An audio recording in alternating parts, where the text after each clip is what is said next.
Hello, and welcome to another episode of Life as a Dance. I am Wendy, and this is my amazing husband. Amazing Sometimes. husband, Taras. Woo! And I like to be called amazing. Mm-hmm. And Wendy, probably the most beautiful person you've ever seen. Yeah, pretty sure. Yeah. So it's been a while. We keep striving to be able to do these consistently, but life is busy, and Taras has actually started another podcast. Do you want to share a little bit about that? Yes. So Antoine and I started a podcast called the Alpha Geek Podcast, where we cover everything from comic books, movies, to cars, to fighting, boxing, MMA. Pretty much everything that what guys kind of geek out about, that's what we cover. So go visit us at the Alpha Geek Podcast, Instagram, _alpha_geek_podcast, or just search on YouTube, Alpha Geek Podcast. But yeah, so that's our latest project. So click like and subscribe to all those. But we're here to talk about Life as a Dance. I don't know. There's a lot of underscores. That is kind of geeky.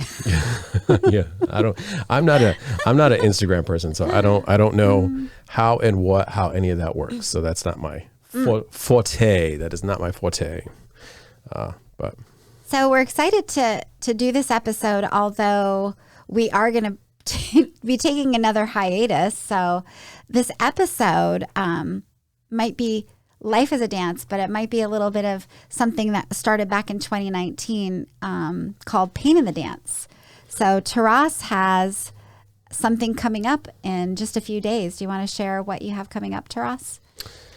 Next Tuesday am getting my second hip replacement. Yeah, like Wendy was saying, that you could go on our YouTube channel that we did Pain in the Dance, where all of this was where it started from. I wanted to kind of document the whole process and how we get from arthritic hip to going to the doctor to all the pre-operative stuff that you have to do through the recovery.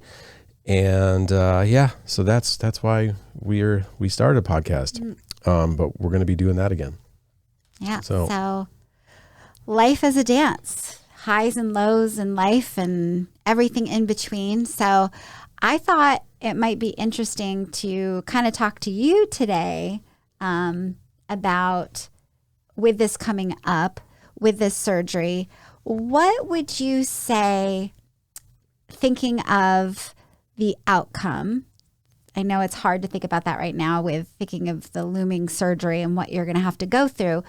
But what would you say would be what you're looking forward to the most in respect to having both hips done, thinking pain-free? I don't even know if you remember what life was like before being in pain, because I think you've been in pain so long. But what would you say you're looking most forward to, or what you've missed the most, having limitations of having these issue with your hips? That is a loaded question. Don't think. What came to mind first? Well, I think anybody who has chronic pain and deals with chronic pain, sometimes you become almost reliant on that you know that's always going to be there. And there's, of course, different levels of chronic pain. So arthritic pain, what I have isn't horrible, because right now as I sit, there's no pain. But when I move, there's pain, there's limitations. So which is obviously affecting my quality of life. So what am I looking forward to the most is, yes, of course, being pain-free, but it's more of having the ability to have movement in any direction that I want, which, like, for right now, my right leg is the one that's going to get replaced, not the leg, the hip. So I can't. I was like, Can you imagine? Which, if you really think about it, they kind of detach your leg from your body. Because what keeps your body, I mean, okay, so there's different levels to it, but they literally detach your skeletal structure away from the rest of your body, because they're chopping off your femur and they're routing out your hip, whatever. But going back to what I'm looking forward to the most is literally the mobility again, because I don't have as much mobility as I used to. So that's probably what I would say I'm looking forward to the most. It's funny and not funny, but today one of our staff was like, so the hip replacement, like they were visualizing like your whole pelvis. Like they were like, is that being taken out and replaced? That's funny. It was funny and not funny. And then when I tried to explain what was happening, one of the staff was like, oh, that isn't as bad. And then the other staff member was like, are you crazy? He's having his top of his femur sawed off. Yeah. It's always conversation in the studio is always interesting. Yeah. You know? I think the perception of hip replacement, that's kind of funny because when you think about it, it's hip replacement. It's not a literal hip. I could see what they were saying, thinking of literally the hip replacement, like all of it sounds. Yeah. So what I'm actually having done is the Jiffy hip. So it's an anterior replacement. So for those of you who are listening and are curious about what that all entails, so they literally go in and they cut into the front, I guess the anterior portion of my where my hip is, and they kind of move some muscles to the side and they saw off the top of my femur. I'm pretty sure they route out the inside of the femur and then they insert the spike of the replacement, which has so that's, we did actually get some more details on that. So it's a titanium spike attached to what did he say? He said it's titanium, but there's ceramic in there. There's ceramic, yeah. So it's like the titanium to the ceramic ball. Mm-hmm. And then there's the ceramic ball is attached to the spike, and then the actual hip joint, which is going to be the cup. So they insert the cup with a plastic insert, which is the artificial cartilage. Which will prevent you from having a squeaky hip. Yeah. Yeah. Well, yeah. What's his name? Steve Carell, talking about his ceramic hip. When his doctor gave him the option, he was like titanium or your ceramic, but you'll have a squeaky hip. And of course, in Steve Carell form, he was like, I'm going with a squeaky hip. Yeah, because he said, what's better? And they said ceramic. But I think he made that into a joke because I don't think a doctor would give you the option of between just titanium and ceramic. I think it was for entertainment purposes. It is, yeah, because they recalled that. One of our former coworkers, who's a friend of ours, he had the recalled hip because what they did, they experimented with having just no plastic bushing or cartilage. It was just metal on metal, and that's where you had the fragments of the metal getting into the bloodstream, so it was kind of slowly poisoning the body. So they had to recall all that and then put in the plastic bushing. So when he mentioned that, I'm pretty sure he just made a joke out of it, and maybe the ceramic is squeaky. I don't know, but I know it doesn't cause any blood poisoning. Okay, so you said mobility, but I think our viewers would agree. I would be interested to know, like, are there any things that you've not been able to do, like travel or, I don't know, athletics, dancing? I mean, what are you, when you think on the other end of recovery, what are you most excited to get back to? Well, just being able to do anything at any time that I want, that we want. So if we want to go hiking or biking or anything, really, it's amazing that I won't have any limitations per se. So just looking back to getting into life again. So nothing specific, just overall. Just being able to do anything, everything. Okay. Yeah. What are you looking forward to? You not being in pain, being mad, and being able to do what you love, to be able to dance and not have limitations, or be able to hike, or, not feel like, not having any limitations, being able to just really have the freedom to do what you want and know that your body has you. Your body's there in working order to let you do it. Yeah. I'm sure. Selfishly, I would love to travel and be able to like go on a trip and go on a hike or something and not feel like you can't do that because of the pain. Yeah. Or limitations. Yeah. Maybe a performance. Yeah, that'd be cool. Yeah. So that would be, originally when I had the first hip done, I was hoping that we could get back to doing some sort of dancing at some sort of level that we could be proud of. And I think that's another thing is for people who are going through injuries and trying to recover from injuries and you're trying to get back to your peak performance and reaching that status or that level of peak performance again. Is it a realistic goal? I don't know if you'll ever be at your peak again. But just to be able to perform at a level that you could be proud of. And that's for me a huge hurdle to try to like get past. And I'll always say, Wendy always says that even at my worst, I'm still better than most, which is very endearing and very, very wonderful to hear. Hashtag truth.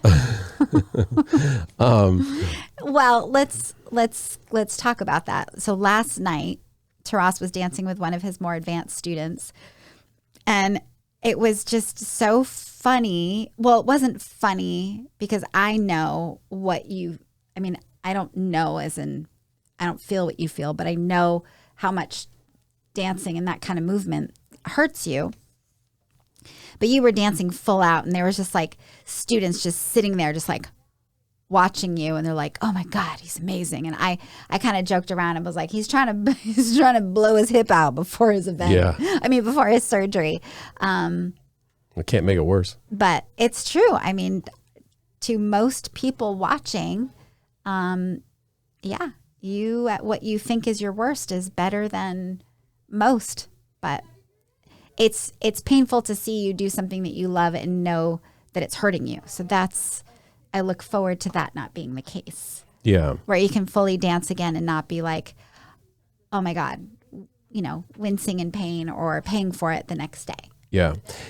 It's like as a profession, we work with our students, we try to overcome and hide any adversity that we may be feeling like through pain or through restrictions or through maybe lack of knowledge or lack of experience. We try to be the consummate professional. And then of course, when the curtains close, that's where reality sets in. And it's just like, I can't walk. I couldn't walk like the whole rest of that night. I just couldn't do it. But going back to talking about peak performance and athletes and dancers, so when I was in Las Vegas, I went to they have a sculptor's store or whatever. They have I don't know if it's a museum, but anyway, there's a sculptor that they feature at the hotel, and he does these bronze statues, and they're all of dancers. Like Nureyev is one of them, where they had the heroic bust of him. And then there's another ballerina that he had done. But a lot of the sculptures are based on people from Cirque du Soleil. And this is at the Bellagio, right? So if people wanted to see this. Yeah, it's at the Bellagio, which also you can't video record. But if you look at my Instagram, I made a video, which took me a long time because it's not DaVinci Resolve. And little plug to Blackmagic, DaVinci Resolve, great editing software. Not supposed to video. Oops. Yeah. So I got some video though. So you can see a little bit of his sculptures, but he captures the Cirque performers. Anyway, the woman that was the salesperson, and I feel so like naive in calling her a salesperson because she had a fancier name. But she was talking about one of the performers, a high level contortionist from Ukraine. She is probably now in her mid-20s, maybe getting closer to 30. The amount of injuries, the amount of pain, the amount of arthritis she has in her body now is to the point where she can no longer perform ever again.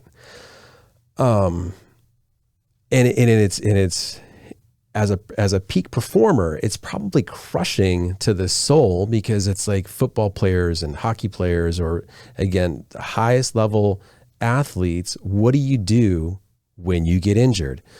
And injury prevention in, like, for instance, the NFL is a huge part of what they have to do.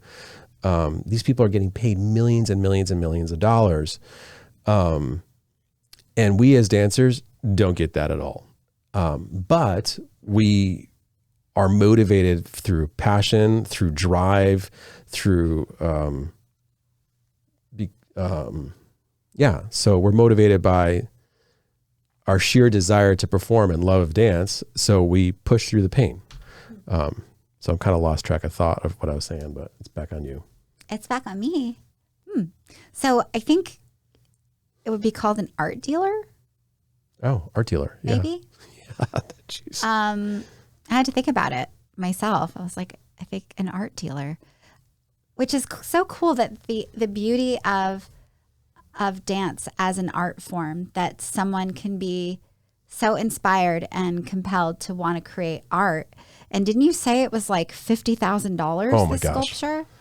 So this, Taras was let me Google it. I saw this I'm art. going to Google it right now, and Wendy's going to keep this going so I could take a moment to look this up.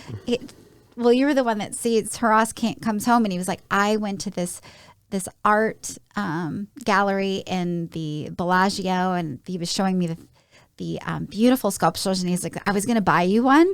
Yeah. And he was like thinking it was going to be maybe, what did you say it was? Maybe a couple thousand? I thought maybe a couple thousand at the most. And then it was what? How much was it? There was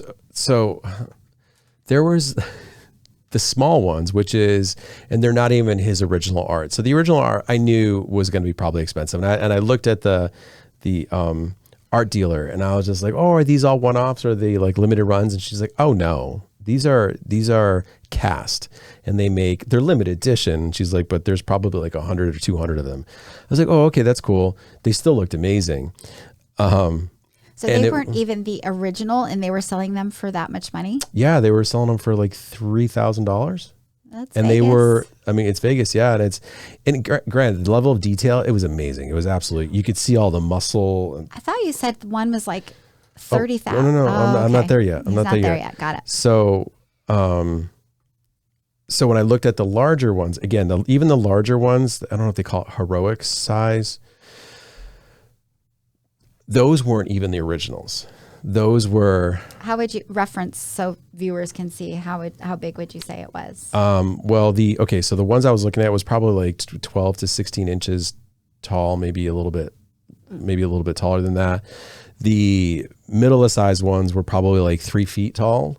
And then the heroic, which I think is like the full size ones, those were the ones that he actually made. And those were priced at anywhere from $40,000 to $80,000. How big? Are you talking life size? Like how big were those? Yeah, like life size. They were like. Why didn't you get one for the studio? Yeah, we'd have to. So if you're in the Hampton Roads, Virginia Beach area, and you want to take dance lessons, and you want to support our opportunity to purchase a $80,000 bronze statue of a ballet dancer, call 757-431-0177 and enroll today. Ha. But yeah, the sculptor, I wish I could just do a quick Google search on this and find out. Anyone who's been to Vegas, comment in the comments below what your favorite part or must see in Vegas. And if you're someone that's listening and that's never been to Vegas, is it worth going? Yeah, I think so. Would you say, Taras, Vegas is something worth seeing? We've definitely throughout our career gone many times because one of our most prestigious events, Superama, is always hosted in Vegas. So we've had the opportunity to go. But I must say, who's that famous quote from? I must say, it's Ed Grimley. We're dating ourselves. But Vegas is amazing to see the casinos, the architecture, the shows, gambling, all that. But if you ever go plan a couple days where you can get out of Vegas, because outside of Vegas, like Hoover Dam, going into the mountains, it is beautiful. It's just a very unique place where you could be in over 100-degree weather and then drive into the mountains and see wild Mustangs and then have dinner at a chalet where it's snowing. So in shorts, this is what we did. It was, well, I should say what I did years ago. Just an amazing experience being able to be in over 100-degree weather and then drive a couple hours and then it's snowing in the mountains. So I think, did you find what you were looking for? I did. Okay, so it's the Art of Richard McDonald. The Art of Richard McDonald Gallery in Bellagio's O Theater lobby features bronze sculptures by world-renowned artist Richard McDonald. He's long association with the Cirque, and you can also buy Cirque du Soleil art from these sites. And let me see if I can find one of his sites, Fine Artists of America. Oh, I don't know. These aren't the sculptures. Anyway. There you go. Ross just introduced you to a new artist to Google and check out. Yeah. But yeah, so the whole point of all that was covering some of those Cirque performers who are unbelievable. If you've never seen any Cirque show, it is worth going to Vegas for, is seeing those.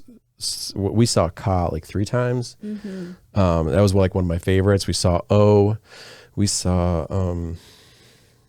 can't remember some of the other ones, but making a connection to the Alpha Geek podcast, where you guys been, I think one of your episodes you were talking about superheroes, and superpowers, and I truly believe that dancers are real life superheroes. Oh, totally. So speaking of that, that YouTube show, if you're watching this on YouTube, go to, I think it was on HBO originally. But it was, what was the name of the show? Now it's escaping my mind. It was about the hip hop dancers, but it was like a superpower thing. Yes. No, the League of Extraordinary Dancers. Mm-hmm. If you're watching this, you must be interested in dancing. That is a must see. It's done by John Woo, is the director and producer, and the main choreographer, his name is Chris. Oh goodness, it's escaping me again. Do you remember?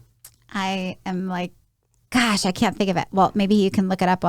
So the fascinating thing about this show is a lot of the dancers that are featured in this film that he did, if you've been a fan of So You Think You Can Dance, many of the dancers from that are in this League of Extraordinary Dancers. Okay, correction.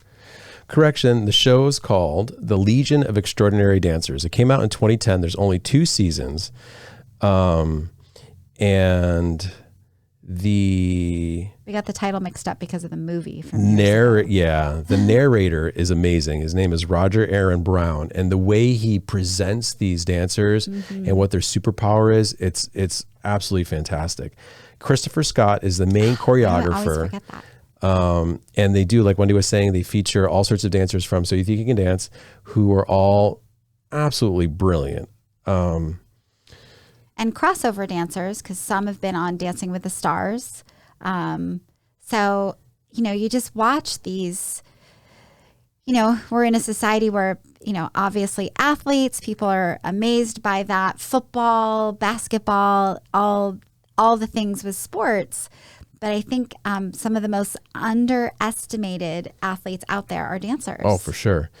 And correction, the director created by John M. Chu, not Woo. John M. Chu. But yeah, that. So there's a show to check out from, gosh, how long ago was that? 2010. 2010. And on Google, like on IMDb, it got a review of 6.8 out of 10.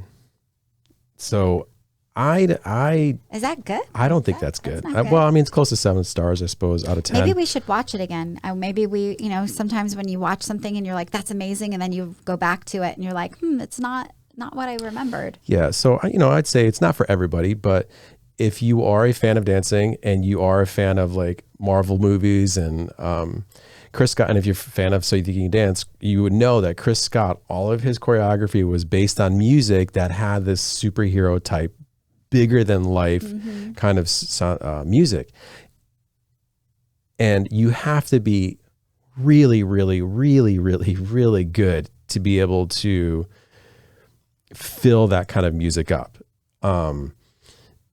So I think there's the cinematography, the soundtrack is all done so well that it fills up the music. You can feel the emotion, you can feel the storylines, you can feel everything that they try to capture with it. So that is a 2 thumbs up for me on that. Legion of Extraordinary Dancers. See it. Legion of Extraordinary. Yep. That's a good show. Well, obviously Dancing with the Stars is on. We have a little bit of catching up to do, which maybe that's what we could do in your recovery. Yeah, we could do that. It's been really busy. But I know they did a tribute to Len Goodman. Yeah, that's right. That was really beautiful. Yeah.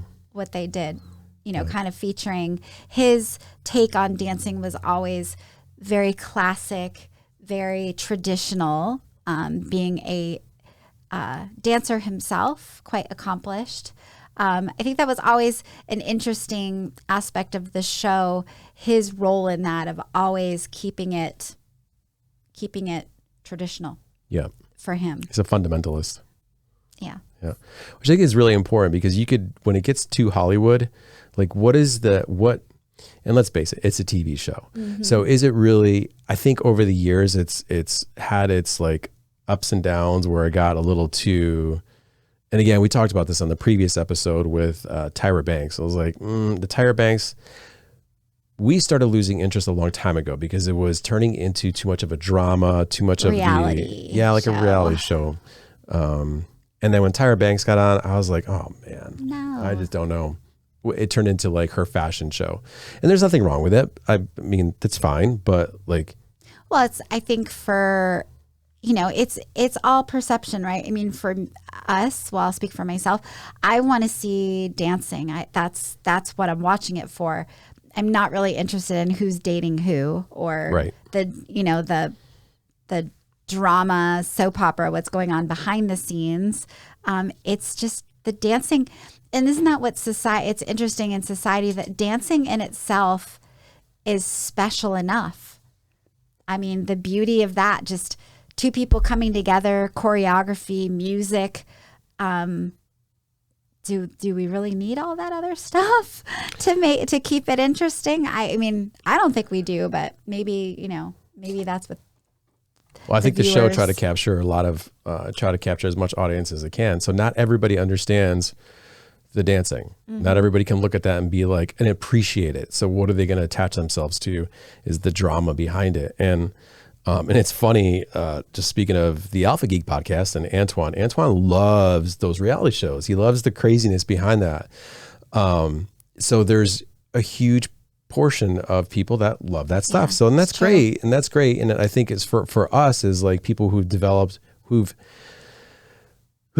our dancing, who have, really just dedicated our lives to dancing. We want to see more about the dancing. We want to see quality dancing. And I don't want to, you don't want to dilute that. You don't want it to be what really is, what is really the show about. And I think there's so much, especially with the pro dancers, there's so much as dancers ourselves, the sacrifice, the training, just the years and years that needs to be, acknowledged and celebrated and respected, and not diluted by who's dating who or, all that. I think our world, we have enough drama.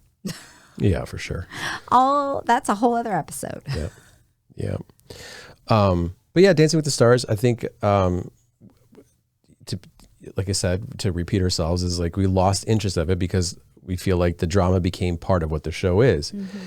And looking back onto the first season, which was like a million years ago, to where it is today, the production value is completely different. I mean, there's obviously a way bigger budget. It's back on network television, so it's no longer on Disney Plus so you have to watch it. You have to go to their platform to watch it. Or is it still on Disney Plus? Actually, I don't even know. I think it's back on network. I think so. I think also it's like in respect to the show, if you're a listener right now and you're not dancing and you just kind of happened upon our podcast accidentally, I would want to say that Dancing with the Stars is awesome. It's all the glitz and the glamour.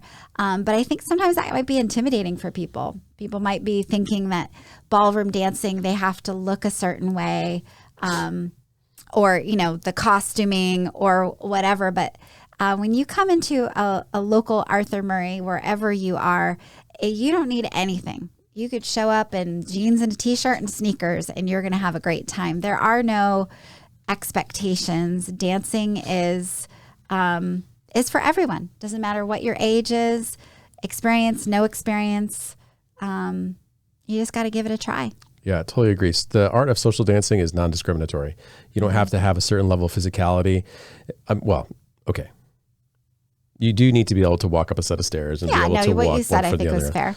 But whether you have severe arthritis, you could still do it. And there's of course limitations, but the benefit of social and ballroom dancing is has more than just learning dance steps. I think that's the big thing. And like when you look at other styles, jazz, tap, contemporary, and hip hop and all that, there's social aspects to it, but it's not necessarily built around socializing. And so hence the social dancing term. And that's why we like to say, at least at our studio, is that we specialize in social dancing. We specialize in having somebody who comes in that's never danced before and wants to try something new and fall into this world of ballroom dancing, which is, you soon find out, is way bigger than everybody ever thought. So that eventually people could go to dance competitions. There's so many different avenues that people can go down. And I just think that we take pride in not pigeonholing ourselves into it's this, or it's just this. Yeah. I think it's really like not just fun, but an honor that dancing really allows people to rediscover who they are. Whether what chapter in life you are, maybe a mom, that now life is about kids. It's so exciting to see people come in and not have any idea what to expect. And then just have this, this evolution of, we have in our studio, what makes our studio unique. And I mean, I'm sure there's other studios in that way. Sometimes people think that ballroom dancing is going to be only for, the much older generation, where our studio is very diverse. We have 8-year-old children to two couples in their 80s. And oh my God, these couples are just something to be seen, I don't even know how to put it into words. They are the most youthful, vibrant, happy people you could ever meet. And here they are in their 80s. And the way they come in, they get dressed up. They're just so youthful. And you can see that they come in and they're like recapturing this part of their youth, that they can be here and not be defined by their age or have people be like, oh, it's the older couple. That we treat everyone the same. Everybody the same. It's like, I feel like sometimes, a lot of times in the world, people treat older people like their children. And that's not, I don't think any of us would want to be treated like that. We have this couple, they haven't danced. They used to be very big into the dance community. They're in their 80s. They vocalized that to us right away. They were like, we haven't danced in 40 years. And he's like, my wife has had 2 knee replacements. She can't turn. And we're like, that's okay. You don't need to turn. And they're out on the floor. And, he's like this. And then all of a sudden the mambo comes on. And he's like, and he starts dancing his mambo. And he looks at his wife and he's like, you got it, girl. Yeah, that was so funny. 80 years old. You got it, girl. That's awesome. It was magical. Hey, everyone's got to find something to do that makes them feel good and young again. Like there's that 25-year-old or 23-year-old in everybody's heart, or whatever age you identify as, or whatever that time in your life that was like, this is who I am. This is what I am.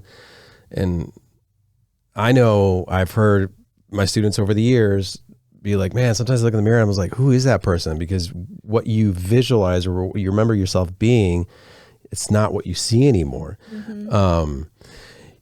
So I think dancing has helped people really reconnect with that part of their lives. And so, yeah, I think that's very profound that you said that, Wendy. Yeah.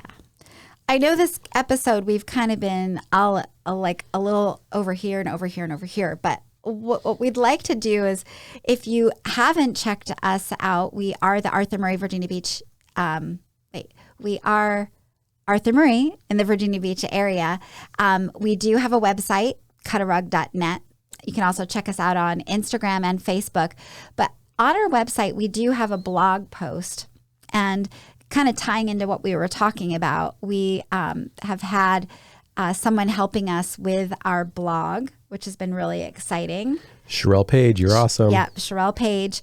And she recently did a post kind of tying into a little bit of what we're talking about in respect to, and for people seeing it on Instagram or Facebook might have been like, I don't understand, why is, a dance studio? But talking about eating habits. Yeah.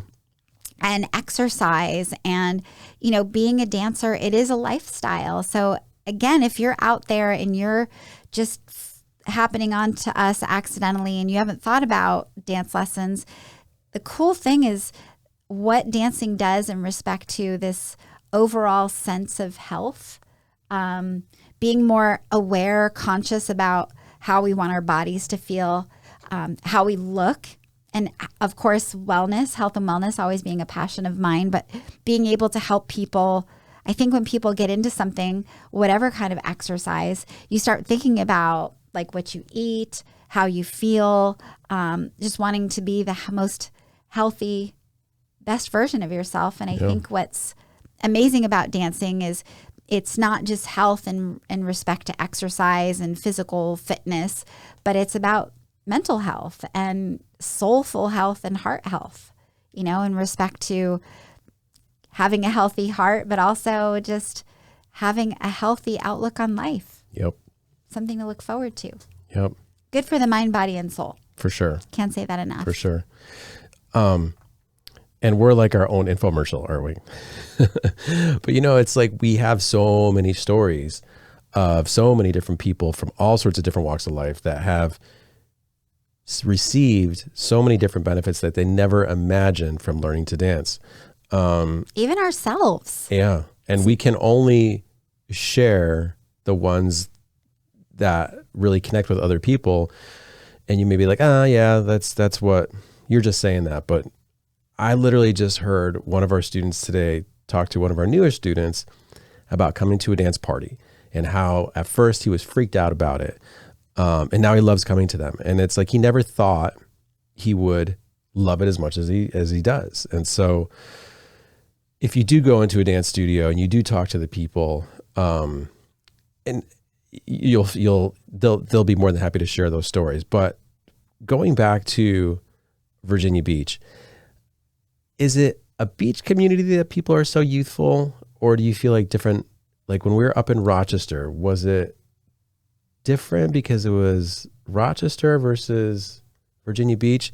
I think if you live by the beach, you can't help but to be kind of like a little bit more on the youthful side. I don't know. There's a different quality of life.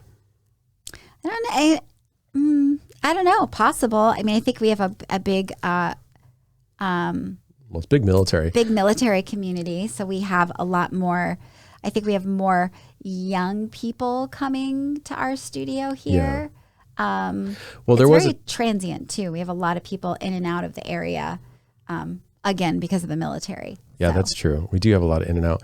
But in Rochester, I remember seeing a statistic that there were more people leaving Rochester than were staying or that were being born. So it's like the demographic ends up being like a little bit older, and maybe because of when we left Rochester, it was 2009. So the housing market crashed.